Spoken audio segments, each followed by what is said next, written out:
无现金的世界，人人拢爱钱，敢毋是咧？毋过以后咱患者会袂记得钱生做啥物款啊？掠已经真普遍的悠游卡、一卡通、iCash 等电子票证来看，若是无记名的，袂当转销，消费金额相对较低。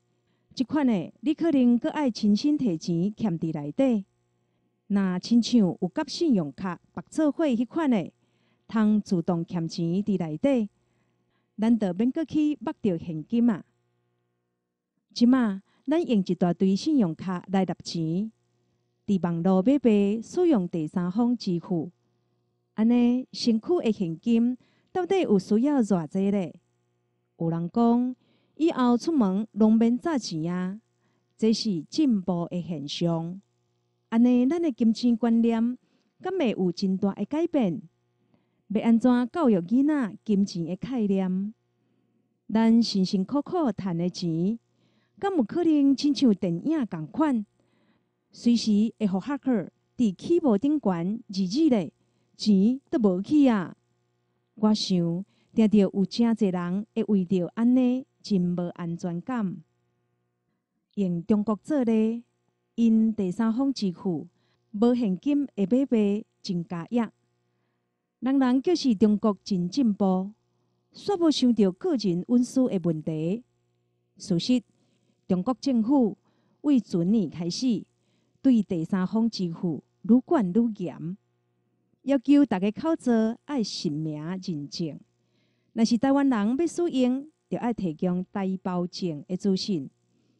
咱嘛知影，中国政府伫人权方面的名声一向无好，应甲人民纳钱的鸡丝头仔撒来监管，袂输是搁加一项干涉人权甲市场的工具。当然，嘛有人咧讲，刷钱有带真侪细菌，足太高，搁有现金要欠足了工，就爱点钱，看是毋是假的。搁爱有保险柜来验，成本算算咧，有影甲百款的电子支付相比，真袂合。做消费者总是感觉愈方便愈好，毋过即款方便永远爱掠隐私小赌。一寡业者会利用数据来分析咱消费的惯势，替人客提供定做的服务，创造新的商业利润。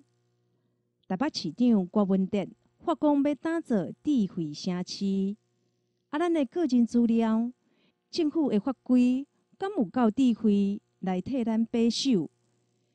面对变化切紧的科技，要选择用现金也是电子支付来纳钱，咱敢有够智慧来判断？若是讲爱牺牲个人的隐私，才通得到一寡利便，安尼无影较有智慧。